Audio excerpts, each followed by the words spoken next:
Channel से जुड़ने के लिए YouTube पर उम्मती नेटवर्क को सब्सक्राइब करें। सुभान अल्लाह। बरेली वाले आका हुजूर मुफ्ती आज़म हिंद के करम की बरसात हुआ करती। सुभान अल्लाह। बेशक क्योंकि हम सब उस जात के उर्स को मना रहे हैं जो हुजूर अमीने शरीयत मुफ्ती आज़म कानपुर काज़ी शहर कानपुर हज़रत अल्लामा शाह मुफ्ती रफाकत हुसैन के दिल के टुकड़े का उर्स बना रहा है। ये कहा जाए कि वारिसे उलूमे रफाकत हुसैन का उर्स मनाया जा रहा है, जिन्होंने अपनी जिंदगी को हुजूर अमीने शरीयत के नाम पे वक्फ कर दिया।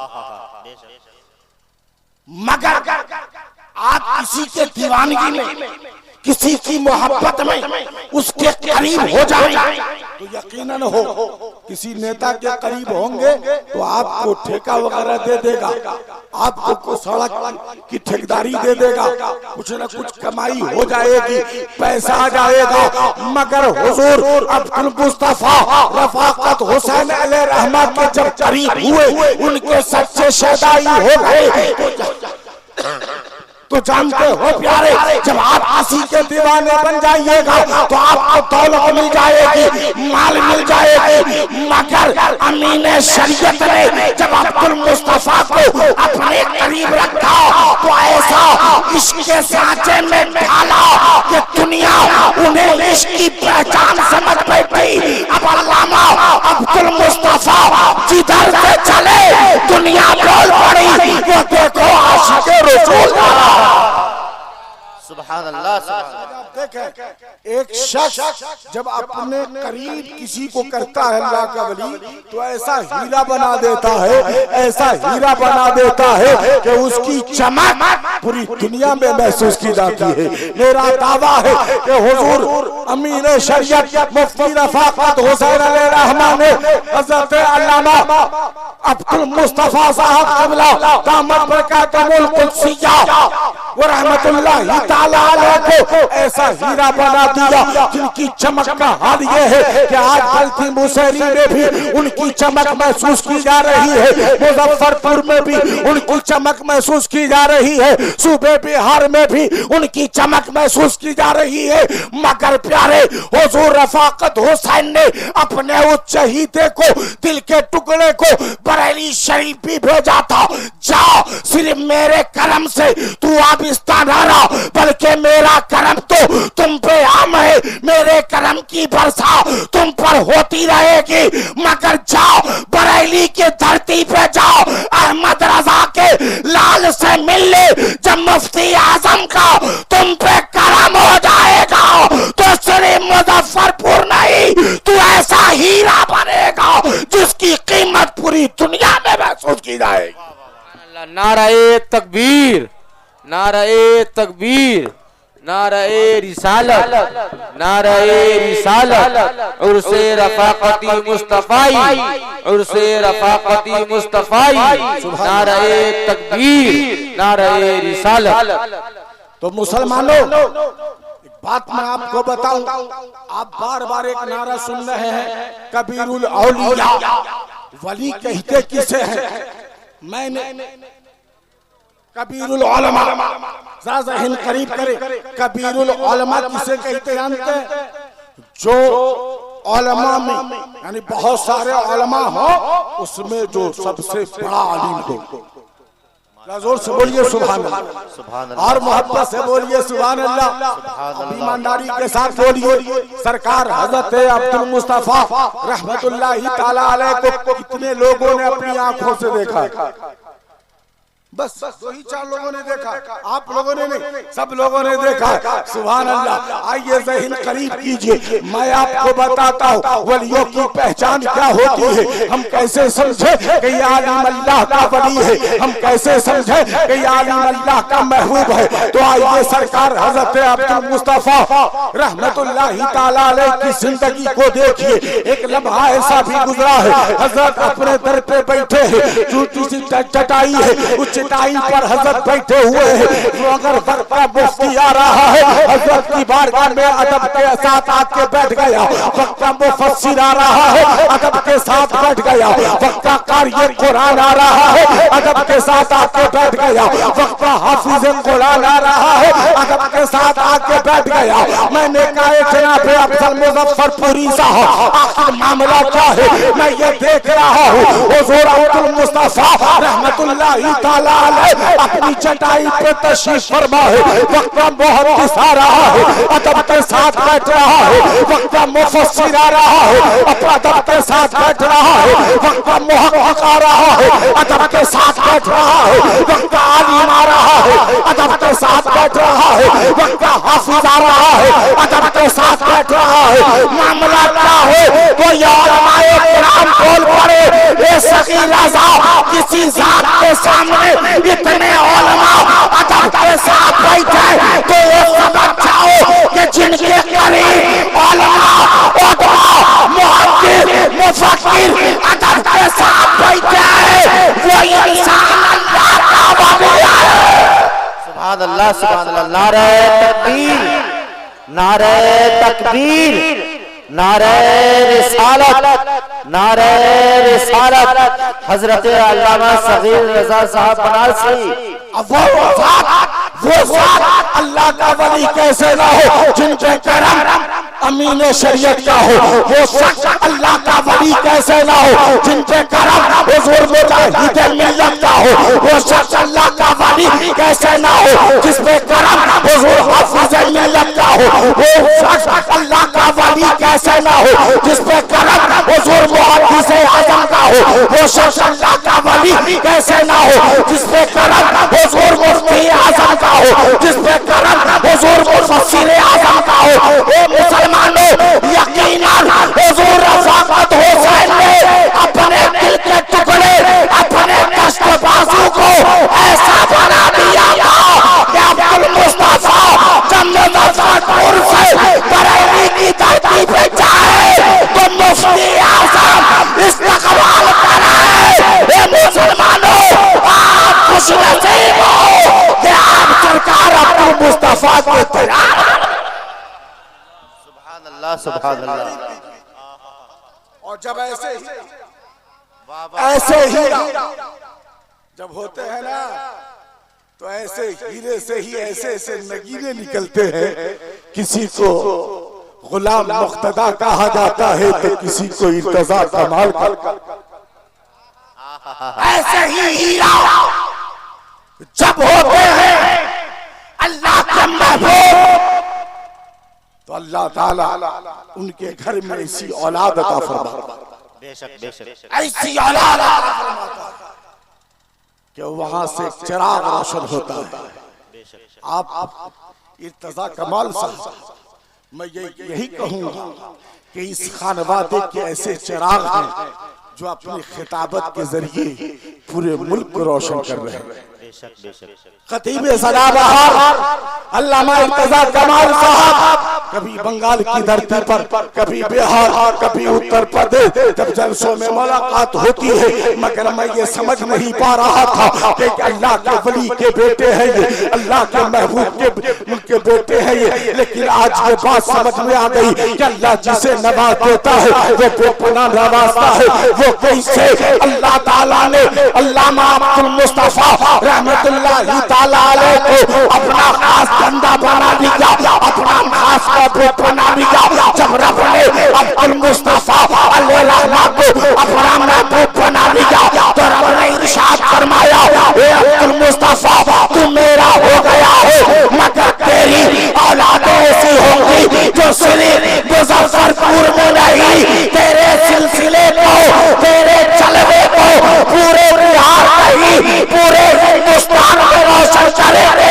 जब जनाबे गुलाम मुस्तफा को देखता हूँ, जब इर्तजा कमाल को देखता हूँ तो ये बात वाज़ेह हो जाती है कि ये वो लोग हैं जो इस खानवादे के, इस खानका के ऐसे चिराग है जो इल्मे मुस्तफा लेकर मुजफ्फरपुर से चले, चिराग मुस्तफा लेकर मुजफ्फरपुर से चले और इल्मे मुस्तफा से पूरे भारत को रोशन कर। सुभान अल्लाह सुभान अल्लाह। हम सब अल्लाह के वली की बारगाह में दीन फैला, कहां से फैला जानते हैं?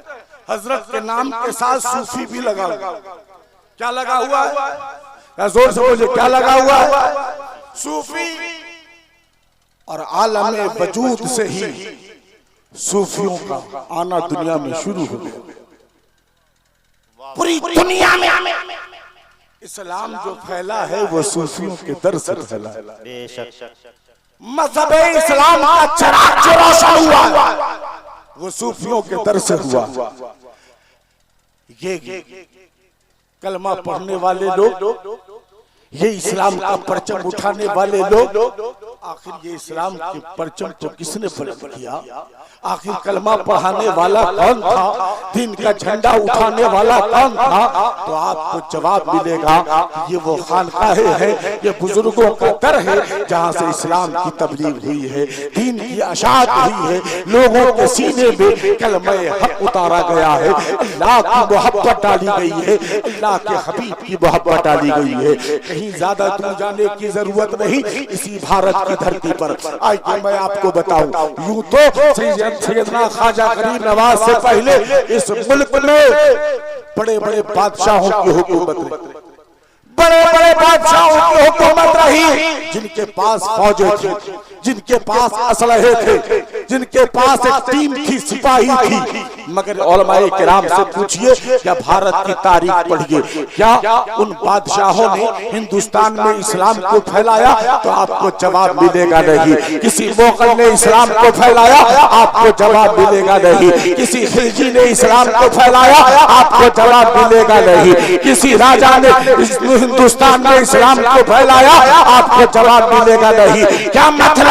यानी हिंदुस्तान में किसी बादशाह ने इस्लाम को नहीं फैलाया है, किसी तुगलक ने इस्लाम को नहीं फैलाया है, किसी खिलजी ने इस्लाम को नहीं फैलाया है, किसी बादशाह ने इस्लाम को नहीं फैलाया है, किसी राजा ने इस्लाम को नहीं फैलाया है, बल्कि भारत में इस्लाम फैलाया है किसी ने, तो अजमेर वाले ख्वाजा ने। बेशक सुभान अल्लाह। अजमेर वाले ख्वाजा। यूं तो भारत में, यूं तो भारत में या रसूल अल्लाह जिंदाबाद जिंदाबाद जिंदाबाद जिंदाबाद जिंदाबाद जिंदाबाद जिंदाबाद। अल्लाह ज़हन खरीद कीजिए। यूं तो भारत में सरकार ख्वाजा गरीब नवाज से पहले दीन की अशात के लिए शहाबुद्दीन गौरी आए। शहाबुद्दीन गौरी जब भारत की धरती पे आया, पहुंचा दिल्ली और चला अजमेर के लिए। कहा कहां जा रहे हो? कहा मुल्क की राजधानी में जा रहा हूं। कहा क्या करोगे? कहा अल्लाह की वहदानियत का डंका बजाओ, रसूल की रिसालत का झंडा लहराऊंगा। कहा कैसी बात कर रहे हो? जानते नहीं पृथ्वीराज चौहान के पास एक बहुत बड़ी फौज है, तुम उससे नहीं लड़ सकते। शहाबुद्दीन गौरी के पास छोटी सी फौज थी, छोटा सा हमला था, मगर बढ़ गया अजमेर की तरफ। राजा पृथ्वीराज को जब मालूम हुआ, पृथ्वी चौहान को जब खबर हुई कि शहाबुद्दीन गौरी हिंदुस्तान पर इस्लाम को फैलाने आया है, इस्लाम का परचम जलन करने आया है, तो राजा ने उस इलाके के तमाम राजाओं को जमा किया और जमा करने के बाद कहा कि शहाबुद्दीन गौरी के खिलाफ हमें खड़ा होना है, अपनी फौज को तैयार करनी है। तमाम राजाओं ने कहा ठीक है, हम इसके लिए तैयार हैं। तमाम राजा एक हो गए और पृथ्वीराज चौहान ने शहाबुद्दीन गौरी के मुकाबले में अपनी एक फौज को उतार दिया। शहाबुद्दीन गौरी की फौज उतरी, अल्लाह का नाम लेकर के दुश्मनों के सामने मुकाबले में खड़ी हो गई। दुनिया की नजर शहाबुद्दीन गौरी की फौज पर है। देखता क्या है कि राजा के पास बहुत ज्यादा फौज है, काफी उसके पास सिपाही है, उसके मुकाबले में शहाबुद्दीन गौरी की फौज तिनके के मुकाबले में है, कोई हैसियत नहीं रखती इसकी फौज, चंद लोग हैं, आखिर ये कैसे मुकाबला करेंगे। मगर तारीख गवाह है, दुनिया जानती है कि मुसलमान कम भी होता है तो फतह का ताज उसके ही सर सजाया जाता है, मुसलमान कम भी होता है तो फतह नुसरत का झंडा वही बुलंद करता है, मुसलमान कम भी होता है तो कामयाबी उसके कदम को बोसा दिया करती है। इस ख्याल में लोग रहे, इसी ख्याल में लोग रहे, शहाबुद्दीन गौरी की फौज आगे बढ़ती चली गई, मगर दुश्मनों की फौज आगे आई तो शहाबुद्दीन गौरी की जो फौज थी उसके कदम लड़खड़ा गए, कदम लड़खड़ा गए, कदम पीछे हट गए। लोगों ने कहा ये क्या मामला है, तारीख इस्लाम की पढ़ी है, मुसलमान अब किसी भी मैदान में हो उसे अपनी गर्दन की फिक्र नहीं होती, अपनी जिंदगी की फिक्र नहीं होती, वो अपने कदम को कभी पीछे पीछे नहीं हटाता बल्कि हर कदम उसका आगे बढ़ता है। ये आखिर आज क्या हो गया, इस्लाम की तारीख पलट कैसे गई। शहाबुद्दीन गौरी की फौज पीछे क्यों हो रही है। जब पीछे होते हुए शहाबुद्दीन गौरी ने देखा अपनी फौज को तो शहाबुद्दीन गौरी खुद उतर गए, खुद उतर गए मैदान में, घोड़े पे सवार हुए, अपने हाथ में तलवार ली और आम फौजियों की तरह बादशाह भी मैदान में उतर गया।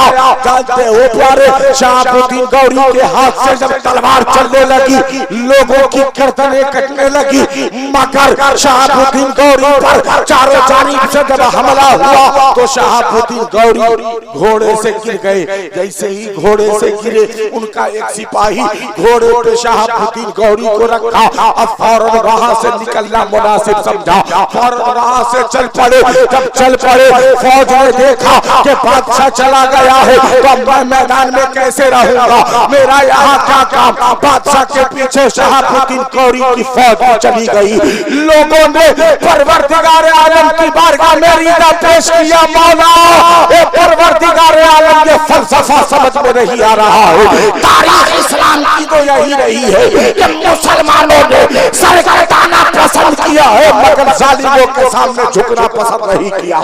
आज मामला क्या है, आज वजह क्या है कि शहाबुद्दीन गौरी की फौज पीछे पलट गई है। वजह क्या है, आखिर उसकी वजह क्या है। ए परवरदिगार आलम, मैंने तारीख पढ़ी है कि मुसलमान जब मैदान में उतरता है तो अपनी ताकत को नहीं देखता, अपने असलहे को नहीं देखता, अपनी फौज को नहीं देखता, इसलिए कि दुश्मनों का भरोसा उसकी ताकत पे होता है मगर ईमान वालों का भरोसा अल्लाह की रहमत पे हुआ करती है, अल्लाह के रहमत पे हुआ करती है। अल्लाह जिसे अता करते ताकत यकीनन वो बड़ा भी होता है तो हजारों पे भारी हुआ करता है। मगर शहाबुद्दीन गौरी पलट गए, दुनिया देखती रह गई। मामला क्या है कि शहाबुद्दीन गौरी मैदान छोड़ गए हैं तो अल्लामा इर्तज़ा कमाल ने कहा है सभी रजा रब की मशीयत यही है, रब चाहता है ए शहाबुद्दीन गौरी तुम वहां से लौट जाओ, ए शहाबुद्दीन गौरी तुम्हारी फौज वहां से लौट जाए। ए शहाबुद्दीन गौरी रब चाहता है कि शहाबुद्दीन अजमेर से चला जाए, क्योंकि शहाबुद्दीन जब अजमेर से जाएगा तो अजमेर में ख्वाजा मोइनुद्दीन आएगा। सुभान अल्लाह, सुभान अल्लाह, मोइनुद्दीन आएगा। ये रब चाहता है। आ गए ख्वाजा मोइनुद्दीन, कहां से आए, मदीना तैयबा से आए। सुभान अल्लाह, अताए रसूल है मेरे ख्वाजा, मदीना से आ गए दिल्ली। लोगों ने कहा हुजूर यहाँ से क्या इरादा है, कहा अजमेर जाने का इरादा है। कहा अजमेर क्यों जाएंगे, अजमेर क्यों जाएंगे, यहीं से दीन की तबलीग कीजिए, यहीं से दीन की इशाअत कीजिए। ख्वाजा गरीब नवाज ने फरमाया कि मुझे मुल्क की राजधानी में जाना, मुझे मुल्क की राजधानी में जाना है। अगर गांव में किसी कस्बे में किसी शहर में दीन की तबलीग करनी होती तो मेरे लिए मदीना ही काफी था। मैं भारत आया हूं और मेरे मुस्तफा ने भेजा है और राजधानी राजधानी में इसलिए जाना चाहता हूँ, राजधानी में इसलिए जाना चाहता हूँ कि मेरे नबी ने इस मुल्क का मुझे बादशाह बना के, मेरे मुस्तफा ने मुझे इस मुल्क का बादशाह बना के भेजा है। मेरे गरीब नवाज पहुंच गए कहां? अजमेर की धरती पर, अजमेर की धरती पे पहुंच गए। तवज्जो चाहूंगा प्यारे, अब सवाल उठता है कि शहाबुद्दीन गौरी के पास फौज थी, असलहे थे, सिपाही थी, लेकिन शहाबुद्दीन गौरी अपने मकसद में कामयाब नहीं हुए। और गरीब नवाज आए हैं जिनके पास न फौज है, जिनके पास न असलहे है, जिनके पास न लड़ाई का सामान है। आखिर दुश्मनों से कैसे मुकाबला करेंगे, इनकी अशात कैसे करेंगे? तो जानते हो प्यारे, जनाबे अफजल मुजफ्फरपुरी बोल पड़े, ए सगीर रज़ा, रब यही चाहता है कि शहाबुद्दीन वापस चला जाए, इसलिए कि शहाबुद्दीन की तलवार से अगर हिंदुस्तान में इस्लाम फैला होता तो दुनिया ताना देती, दुनिया बोलती कि भारत में इस्लाम जो फैला है वो शहाबुद्दीन की तलवार से फैला है। इसलिए यहाँ भारत में शहाबुद्दीन की तलवार से नहीं, खाजा के किरदार से इस्लाम फैलाया जाएगा, मोइनुद्दीन के किरदार से इस्लाम फैलाया जाएगा, ताकि दुनिया जान जाए कि भारत में इस्लाम तलवार की बुनियाद पर नहीं, खाजा के किरदार की बुनियाद पर। सुभान अल्लाह, सुभान अल्लाह। पता चला मुसलमानों, अल्लाह वाले, अल्लाह के महबूब, अल्लाह के वली तलवार से नहीं किरदार से इस्लाम फैला। बेशक बेशक रही प्यारे, अल्लाह वालों के दर से, बुजुर्गों के दर से इस्लाम फैलता रहा। अच्छा ईमानदारी के साथ बोलिएगा, सरकार हजरत अब्दुल मुस्तफा रहमतुल्लाहि ताला अलैह का आज उर्स है। जरा आप लोग इस इलाके के हैं तो ईमानदारी के साथ बोलिएगा। इससे पहले ज्यादा दिन नहीं, 2-4-10 रोज पहले ही मान लीजिए यहाँ पर रात भर कोई आके बैठा हो, अरे बोलिए कोई आके बैठा होगा, ये कुमकुम में ये लाइट यहाँ रही होगी? नहीं रही होगी, नहीं रही होगी, नहीं रही होगी। 10 रोज पहले क्या, 2 रोज पहले यहाँ लाइट नहीं, यहाँ कोई रोशनी नहीं, यहाँ कोई पंडाल नहीं, यहाँ कोई मजमा नहीं, मगर आज इतना मजमा क्यों है, आज इतनी लाइटिंग क्यों है, आज इतनी खूबसूरती क्यों है? तो ये उलमा फरमाएंगे, ए सगीरा सा, यकीनन आज से पहले यहाँ अंधेरा था, कोई रोशनी नहीं थी, यहाँ कोई लोग नहीं थे, दीवानों का हुजूम नहीं था, मगर आज हज़रत अब्दुल मुस्तफा का उर्स है, इसलिए आदमी आ गए हैं, लोग आ गए हैं, दीवाने आ गए हैं, गलियां सजा दी गई है, चारों तरफ लाइट है। हमने कहा क्यों लाइट है? तो जनाबे अफजल मुजफ्फरपुरी ने कहा, ओ सगीरा